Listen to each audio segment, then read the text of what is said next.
The film begins with a soldier named Simmons appearing in the opening scene. He forcefully takes control of a rocket launcher after coldly eliminating everyone in the airport control room.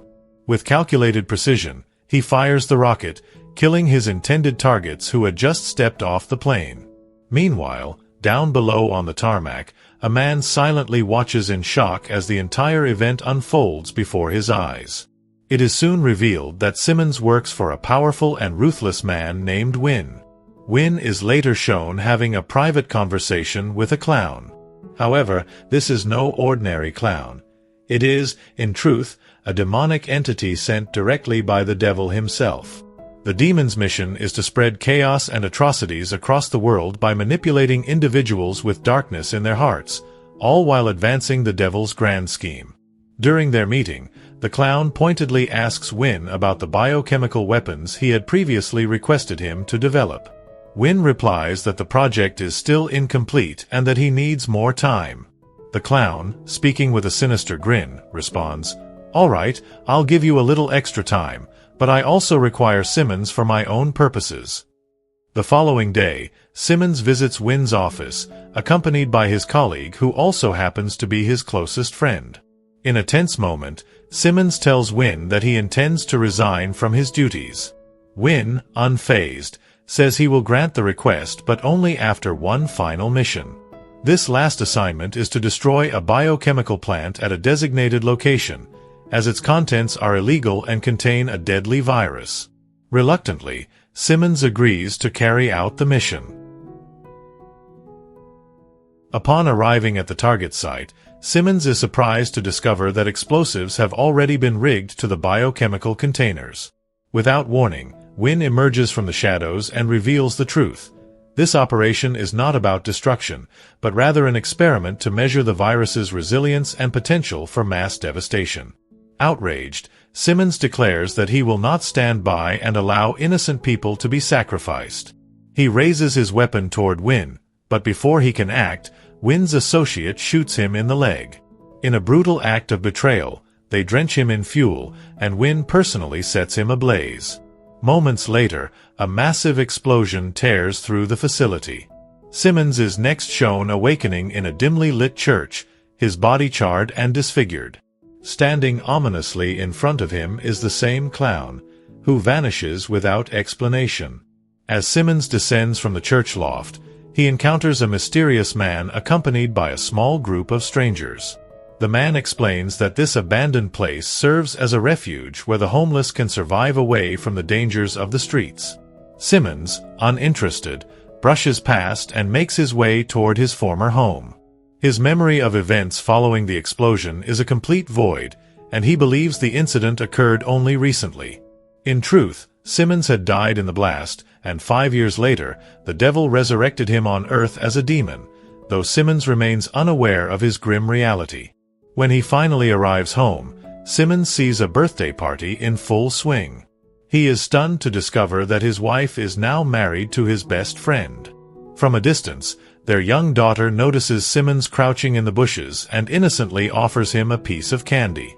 His wife, upon seeing his burned and horrific appearance, reacts in terror, while his former friend aggressively orders him to leave, unable to recognize who he truly is.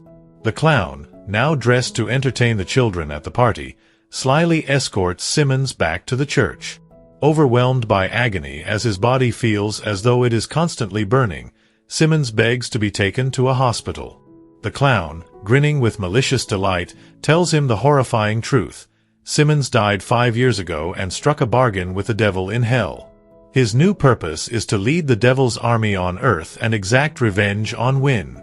Sensing Simmons's inner turmoil, the clown begins to poison his thoughts, insisting that his wife no longer loves him, his best friend has betrayed him, and that Wynn is the true cause of all his suffering. The demon tempts him with an irresistible offer: anything he desires, even his wife, in exchange for Wynn's death. Simmons refuses to believe him, but the clown leads him to a desolate graveyard and instructs him to dig a grave.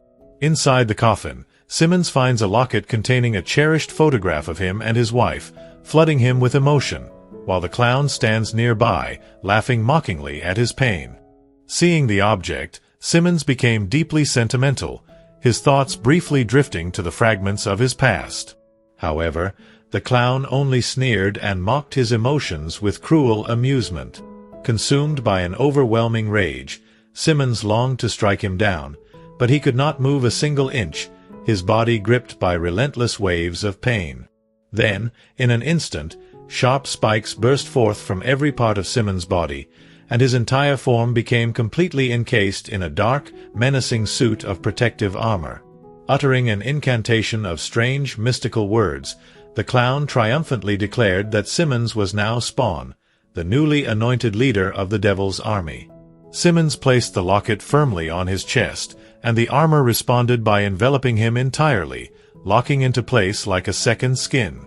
The clown barked an order, "Go and finish your mission. Otherwise, I will kill you myself, and all demons will be destroyed." With that, the two returned to the church. Simmons, fueled by burning determination, prepared to set out to kill Wynn.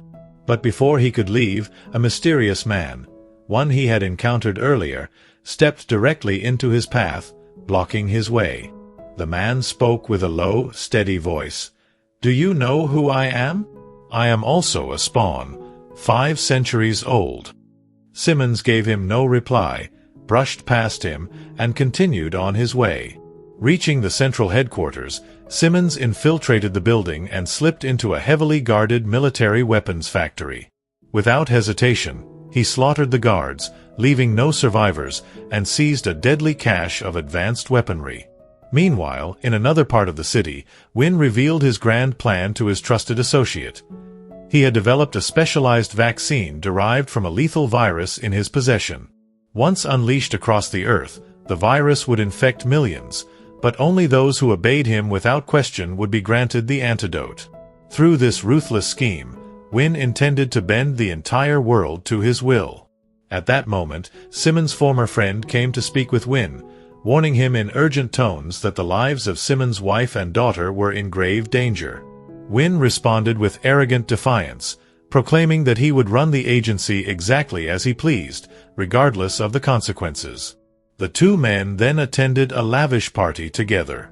Midway through the event, Simmons' friend received an urgent report that weapons had been stolen from the factory. Alarmed, he immediately departed, dragging Wynn along with him. Without warning, Simmons came crashing down through the glass ceiling above, his armored figure framed in shards and fury as he landed before Wynn. In a single motion, he seized his former friend by the collar and demanded in a growling voice, "Why did you betray me as a friend?" The man answered coldly, "Because after your death, your wife was alone, and she needed someone." The words hit Simmons like a blade, but instead of killing him, Simmons released his grip and turned his wrath toward Wynn. Before he could strike, a sudden gunshot rang out from the upper floor. Wynn's female associate had fired at him. The bullet tore into Simmons' flesh, but the wound closed instantly, leaving no trace. Snarling, Simmons leapt upward with incredible speed, closing in on the shooter. She aimed to kill him, but one of the skull-shaped ornaments from his armor detached and sprang to life, shielding him from her attack. In one swift motion, Simmons ended her life. The clown sauntered over to the woman's lifeless body, smirking with satisfaction. "Well done. Now finish it. Kill Wynn." But before Simmons could move, heavily armed security forces burst into the room, unleashing a hail of bullets.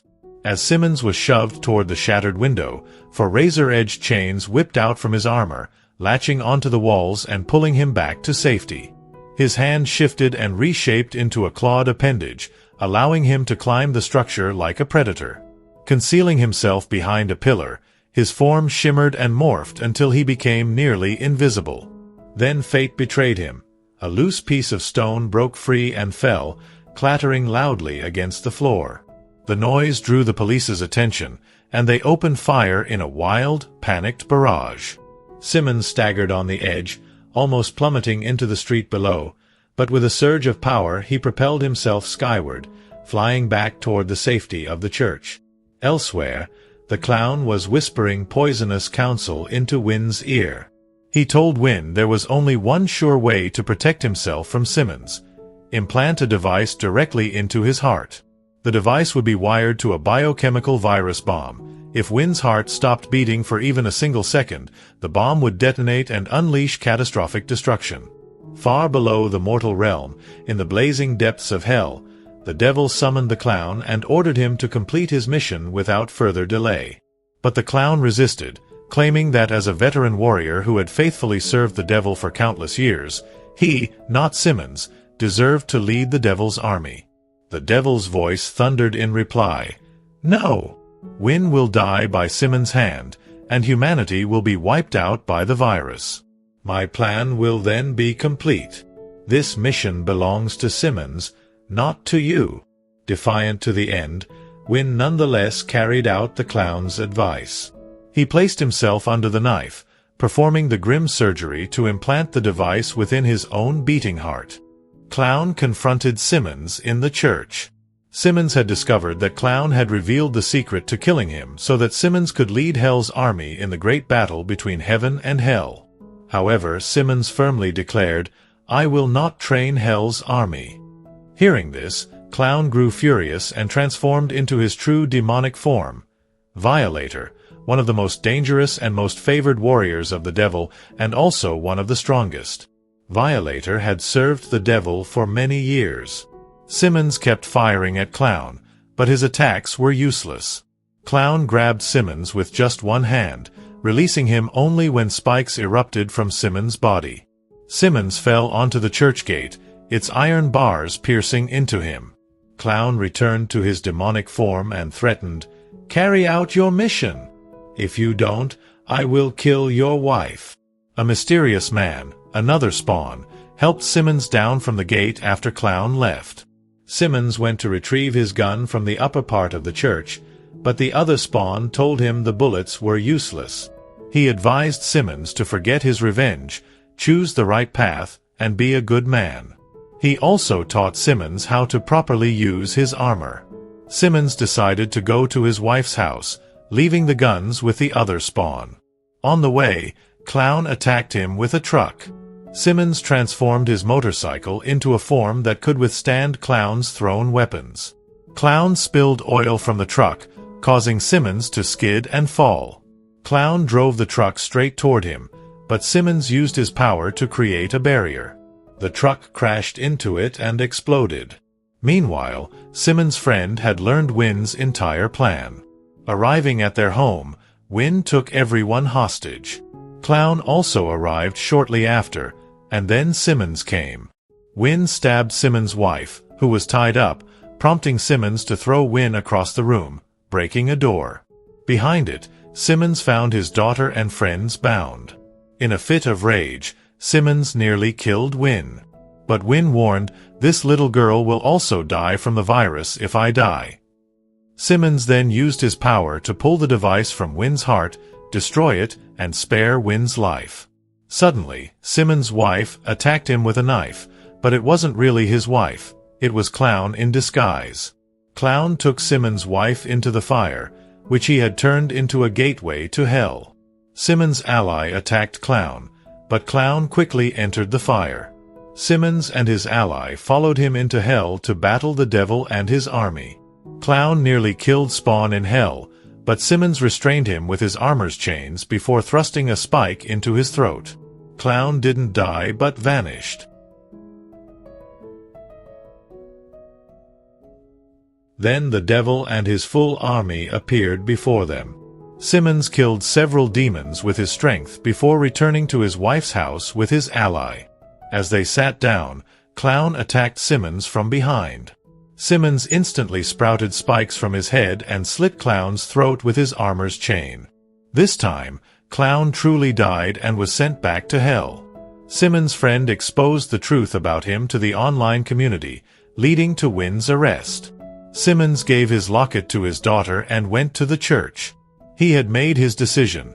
He would protect the earth and help humanity. The movie ends with the fulfillment of his mission. The moral of this story is that redemption comes from choosing to use one's power for good, even after a past filled with darkness and revenge. If you like this video, don't forget to like, comment and subscribe, and see you in the next video.